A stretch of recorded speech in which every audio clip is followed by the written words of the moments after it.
Good morning, ladies and gentlemen. There's a saying about being the last act before lunch or before dinner, and being what's in between you and your sustenance. So I hope we can make this a really high quality, short and sweet and to the point. As was said by the introducer, we're here to talk about some of the lessons learned from creating ecosystems in two very important systems, realities, if you will, New York City and here in the Middle East.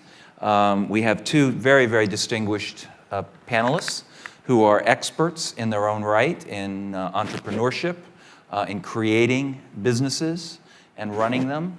And they've spent a lot of time in the last number of years and devoted a lot of resource and effort in the last number of years in trying to give back, which is also very, very important, and they should be applauded for that, in trying to help create ecosystems of entrepreneurship in this sector in New York City and in Jordan and the broader Middle East. So I'd like to just start and let Eric and Usama say a few words about themselves. Eric is obviously with the Oasis 500 Foundation. I'm sorry, Usama is with the Oasis 500 Foundation, and Eric is with the City of New York, working with Mayor Bloomberg, and both, again, very unique perspectives on how to do this, public-private partnerships, how to create the foundations, how to get the policy and the regulation right with government, and how to have the private sector then come in and try to create this environment. Please, Usama. Thank you, Danny. And let me start by saying it's great to have Eric on the Oasis 500 team. Oasis 500 was actually an effort started really by a set of questions in an unusual meeting that King Abdullah II of Jordan held, where he just brought private sector, said, I want government out of it. I was brought in as a representative of Silicon Valley coming back to Jordan. And he asked questions. He said, we've invested in IT infrastructure and IT education. Why are we not seeing very large companies emerging in this field? Companies like Maktoub that can command 175 million or more. And the answers led to the creation of Oasis 500. The first answer was the region had no early stage or angel stage financing at all.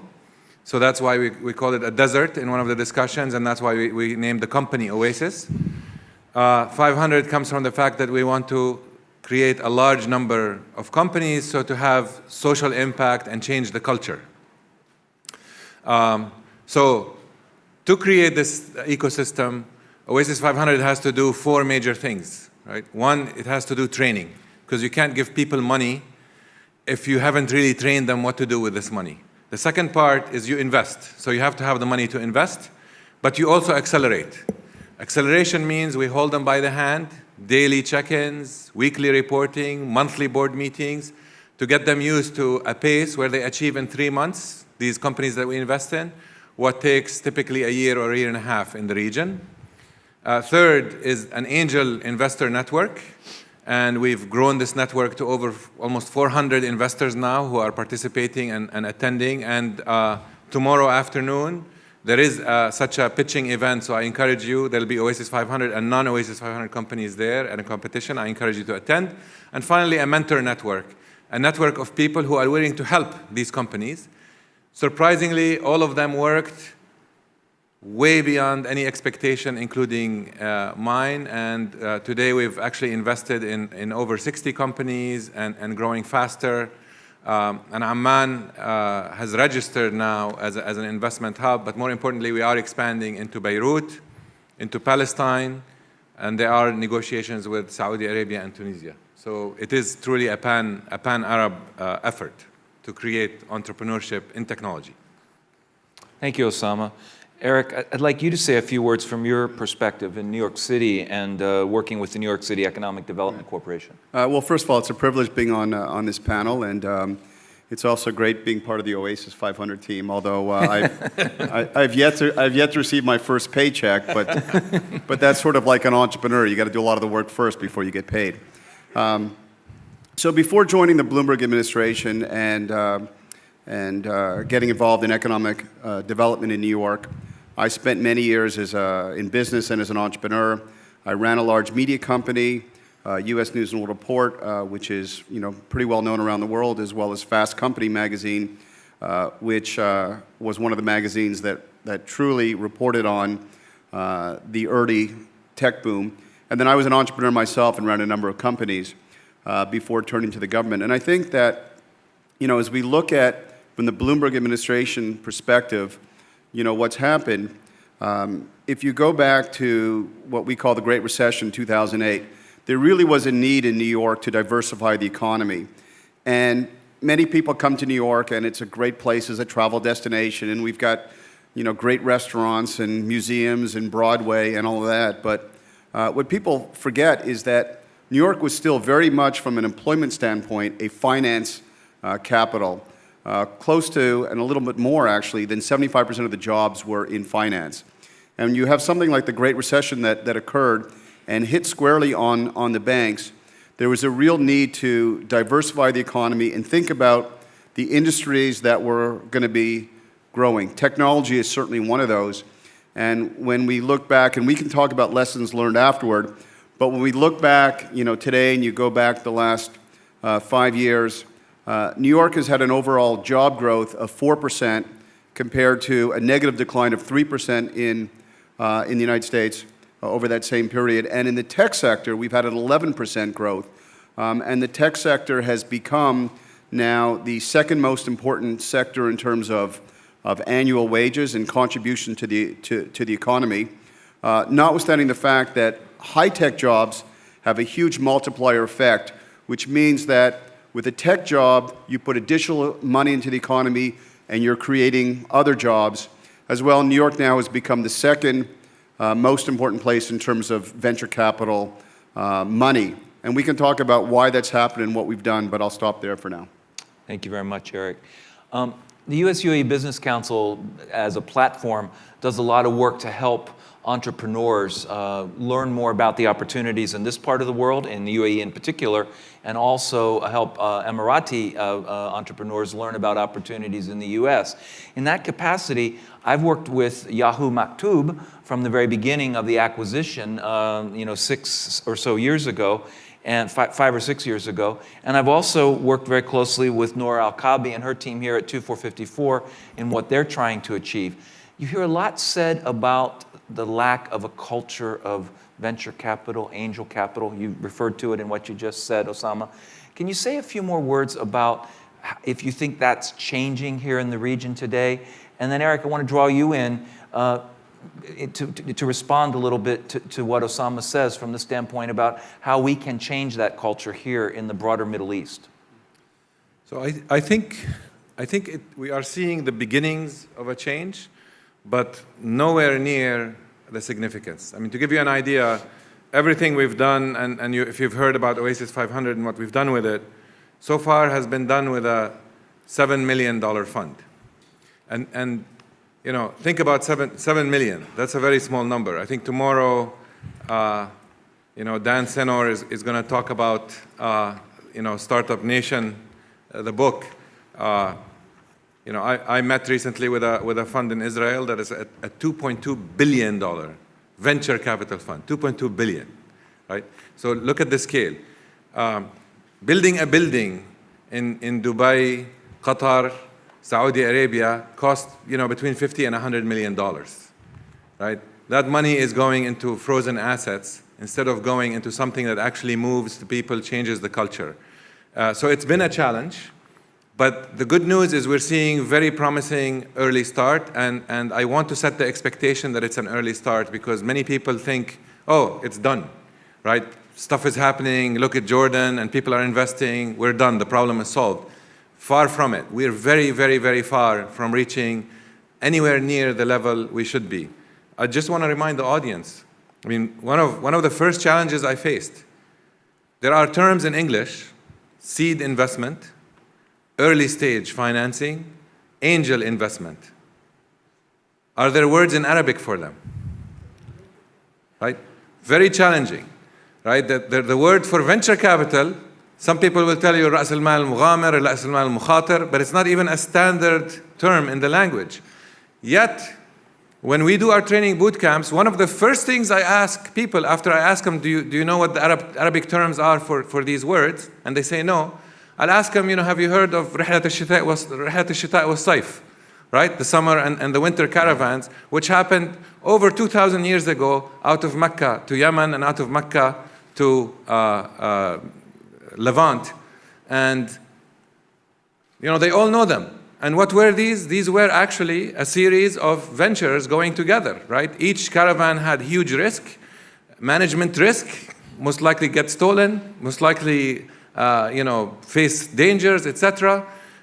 So the culture is there, but somehow we lost it along the way. So restoring back to the roots and understanding that a lot of these things are actually natural and they're not foreign and they're not really being imported from the US or the West is very important. We find localization to be an important thing.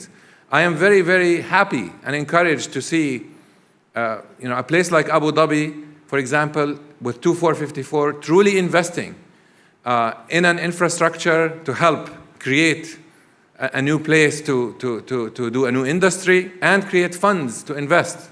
And 2454 has been investing in several companies, and this is something to be applauded because across the Arab world, it is rare and should be encouraged. It's good. They're going to go through tough times.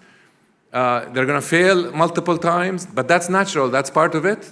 And when they get it right and when they hit the right balance, it will be a great payoff. So I want to encourage that. And I wish I could say there are similar institutions in other Arab cities. There are, so far, sadly, none that I'm aware of. So you started off with a question about financing, and immediately one would assume that all the financing has been available and always available in New York, and that really hasn't been the case. And despite the fact that New York has some of the largest banks in the world, to Usama's point, when you're thinking about entrepreneurialism and building companies, there's different financial thinking and instruments that are needed. And so even in New York, you go back, angel investing and early stage investing didn't exist in New York 13 years ago. When I went to go raise money for one of my first companies, I had to go to Silicon Valley to raise money because that network really didn't exist in New York. And you need, in terms of the ecosystem, that idea that there is investing all along the stages. So the angel and the seed investing, the Series A, banks that are going to be providing loans, and even strategic partners in terms of corporations that are willing also not just to do the partnership, but also invest money. So all of that's important. But when you start to think about the ecosystem, it still comes back to the entrepreneur. You can have all the money in the world, but if you don't have someone to invest in, and the jockey who's leading that horse, you're not going to get anywhere. So some of the things that we've done in New York is we've looked at what are the barriers to developing a very strong ecosystem and helping to ensure that entrepreneurialism really bubbles. And I think in New York, it certainly helps from the fact that we've had a mayor that's been an entrepreneur and understands what it takes to succeed and has created an environment where people know that it's great to be an entrepreneur where, 15 years ago in New York, you rarely saw someone wearing jeans and a t-shirt. It was all about investment banking, wearing suit and ties. Today, people turn to those in jeans and the t-shirts because they know they have the ideas. And it's also creating an environment where it's okay to fail, that the investors know that not everything's going to succeed, that the companies know that it's going to be tough and you work toward it. And just a few other points. From a government perspective, we're continuing to think about the talent. What talent is needed to develop the ecosystem? So we've spent a lot of time helping to drive technology talent into New York. Through my department, through our agency, we've created something called the Tech Talent Draft, where we actually go out to universities and other cities and encourage people to come to New York. We've created something called the Applied Sciences Competition, where we've built a new technology applied sciences campus. It's going to take years to get to full fruition with Cornell Technion on Roosevelt Island.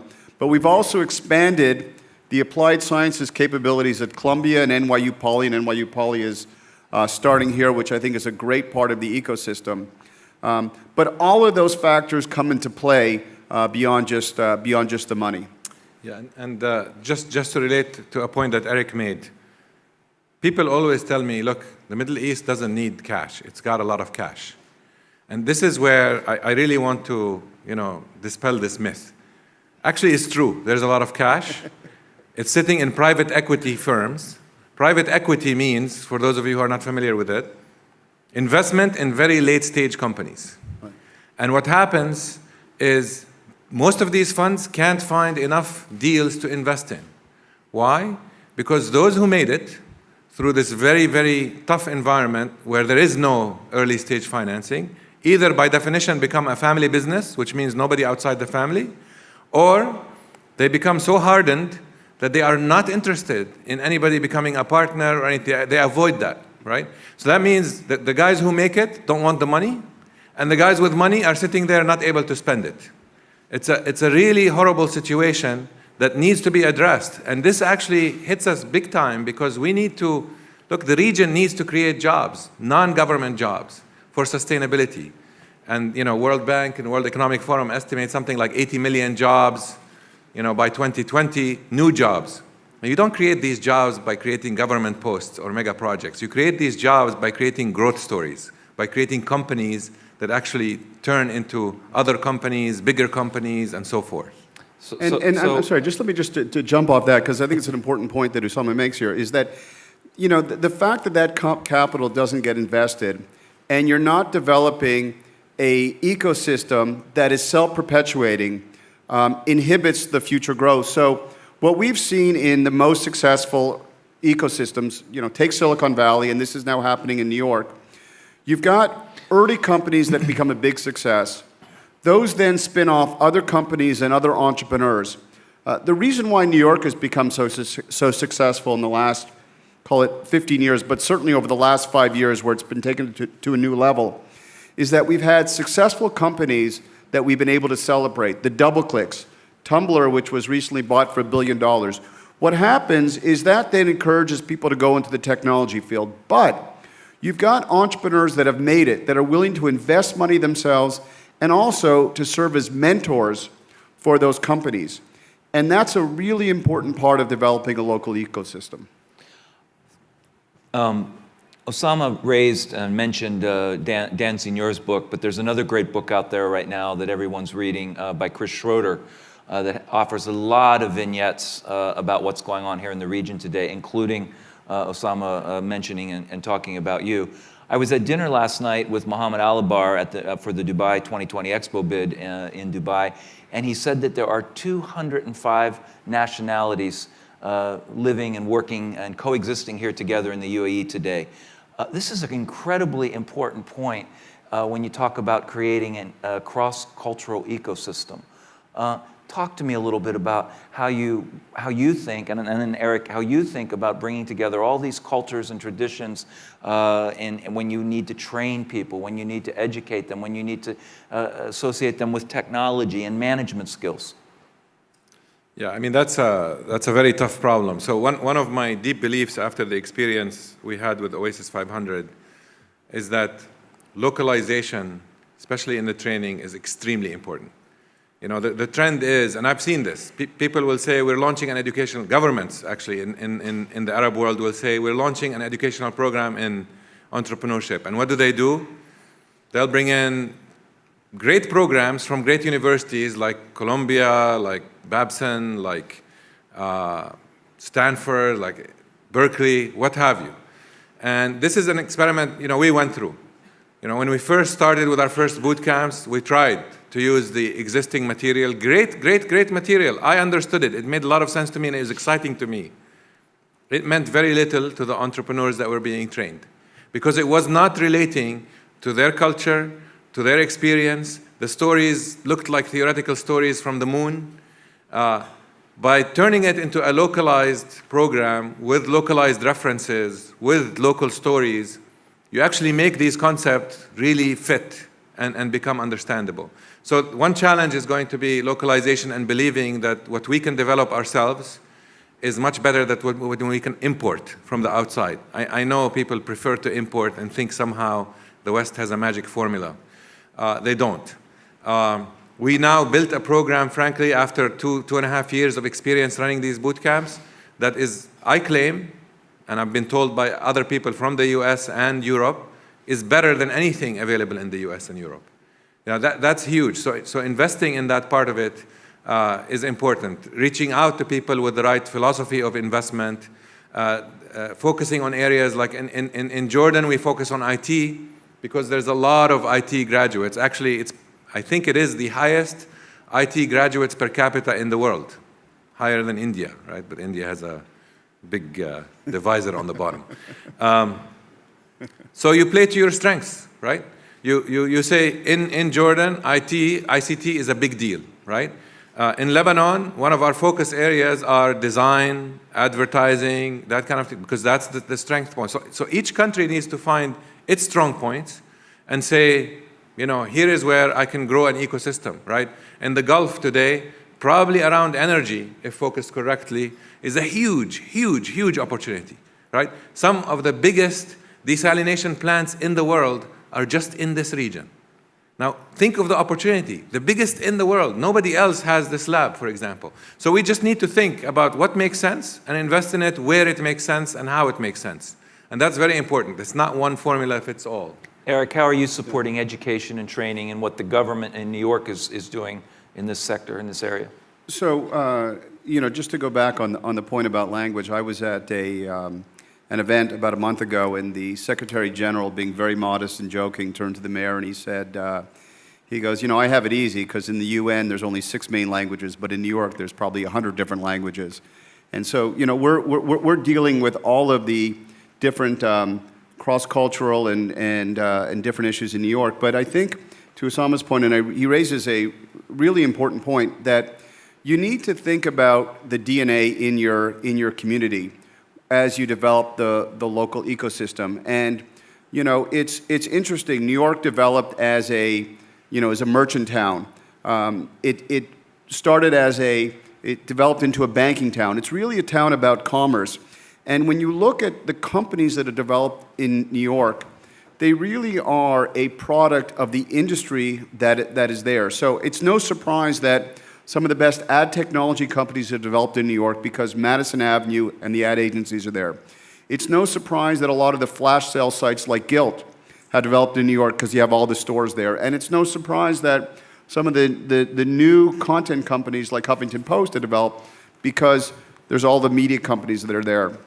In reverse, in Silicon Valley, they've developed big hardware companies and big ideas that aren't necessarily tied to any one area because they are only about technology. I mean, obviously that's huge, but that continues to play into the role. So, when we think about sort of the future and how we develop New York, we take into account the particular characteristics we have. So one good example is in life sciences, where New York has some of the greatest academic medical centers in the world, but very little in terms of life sciences.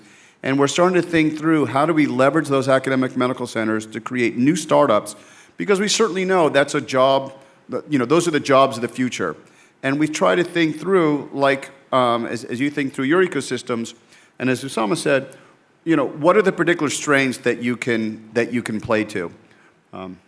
So, ladies and gentlemen, we're getting a little short on time, and I want to take a question or two from the audience, and a short question and a short, crisp answer. Sir. Microphone up here. I'm sorry. Thank you for... Just identify yourself, too. Abdulmajid Shati, I'm from Kuwait. My question is really to Usama, and you probably can add to it. What do you require from governments to help in building the right ecosystem? Do you think the rules, the regulations, the institutions that we have, not always the money, as you said, the money always can be found, but then do we have the right apparatus to put all this together? Does the laws, regulations, for example, as a banker, if I lend my money to somebody, do I have the right, the mean of getting that back, etc.? Yeah. So unfortunately, in technology, entrepreneurship, and in early stage, Governments don't get it, which means there's a lot of change that needs to happen, right? A government will gladly spend millions of dollars on paving a road or extending something, and then they will struggle for years to say, you know, should we create a fund to invest a few $100,000 somewhere, right? And that's because they simply don't understand it. They don't understand what they spend on is not as high value as what they could be spent on. So there's a huge, huge misallocation of resources across the entire Middle East. That needs to happen at the government level, where think of these as the resources of the future.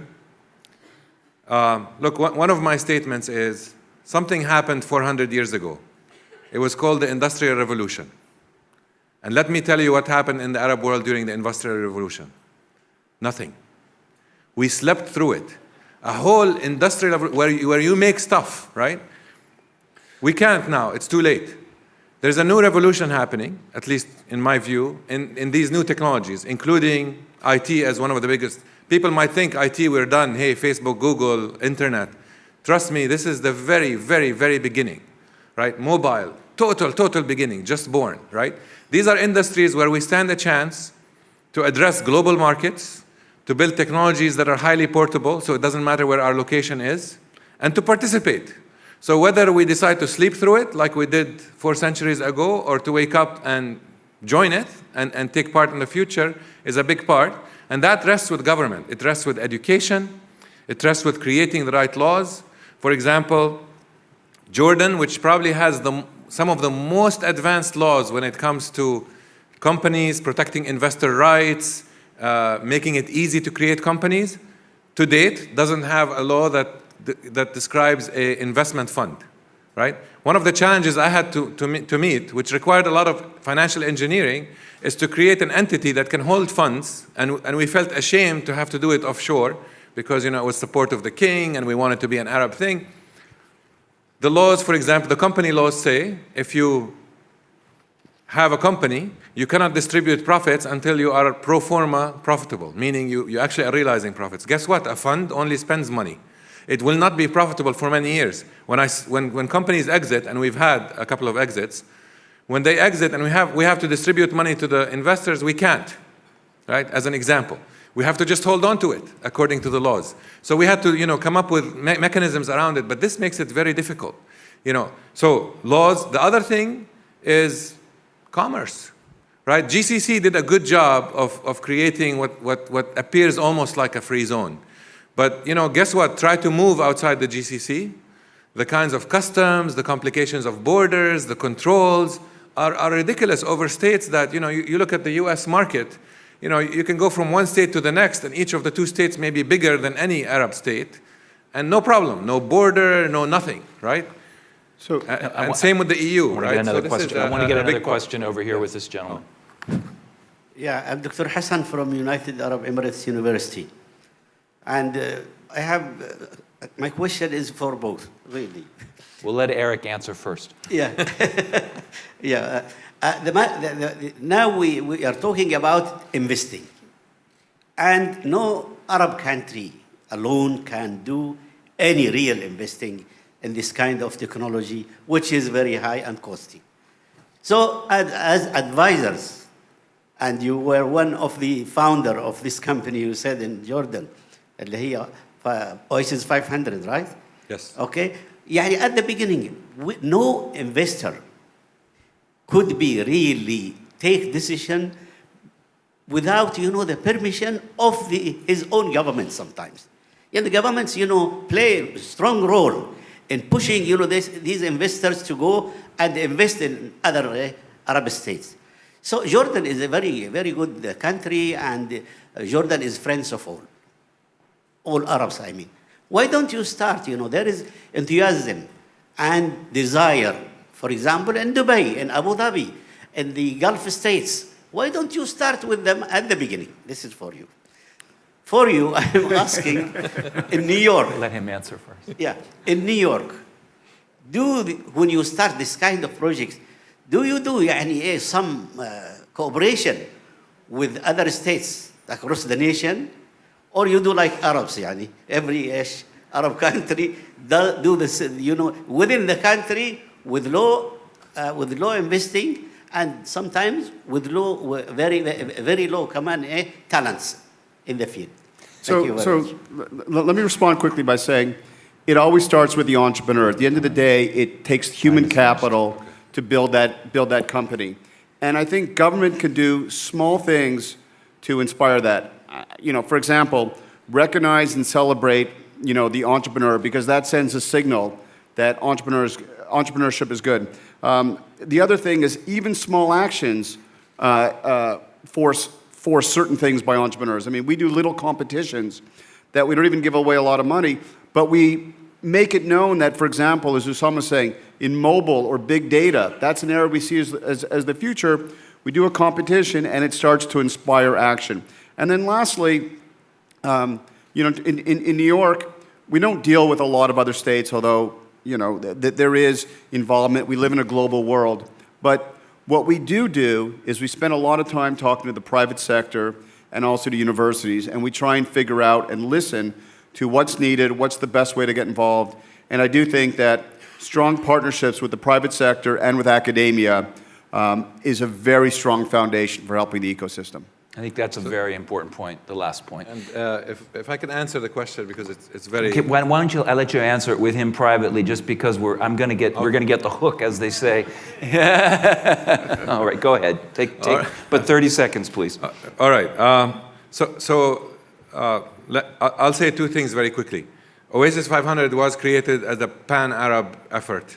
In fact, we conducted a CEO search that went on for over a year.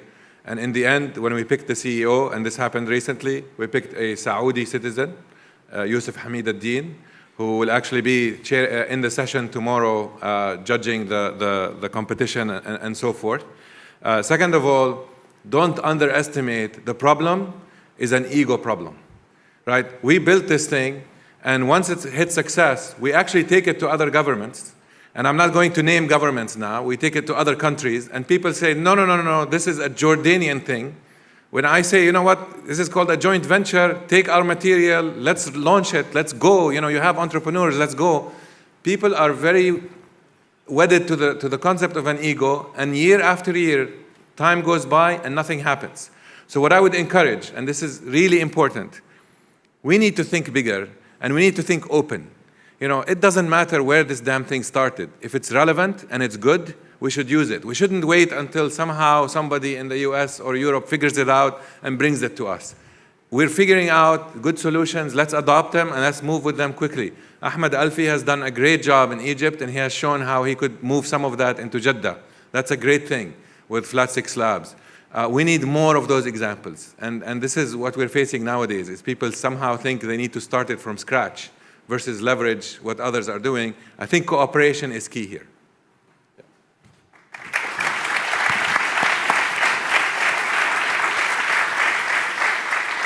Ladies and gentlemen, thank you for attending this session and listening to these thought leaders on building ecosystems in this sector. It's very important.